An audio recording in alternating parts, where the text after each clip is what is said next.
মাংসগুলা বইরা বাসে লইয়া যায়। আর আমার কথা যখন বিশ্বাস হইতাছে না, আপনি ওরে একটু চোখে চোখে রাখেন। ঠিক আছে, যা তুই, আমি দেখতেছি বিষয়টা। ঠিক আছে সাহেব, তাইলে আমি যাইতাছি। তাহলে সত্যিই কি আমার দোকান থেকে বিশাল প্রতিদিন মাংস এইভাবে চুরি করে? তাহলে ওকে তো চোখে চোখে রাখতে হইব, বিষয়টা তো অনেক সেন্সিটিভ।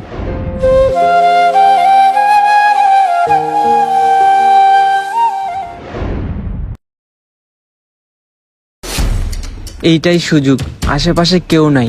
তাড়াতাড়ি করে মাংসর পিসগুলা পলিথিনে ঢুইকা নেই, মালিককে দেখলে আবার বকা দিবে। ও তাহলে এই ব্যাপার, এর জন্যই তো কই এত মাংস কই যায়। ছোট সাহেব, দোকানের কাজ তো অলরেডি সবই শেষ হয়ে গেল, আমাকে একটু সাইরা দেন, আমি বাসা থেকে গোসলটা একটু কইরা আসি। ঠিক আছে, যাও। ঠিক আছে ছোট সাহেব, আসসালামু আলাইকুম, আসি তাহলে। তুই মাংস চুরি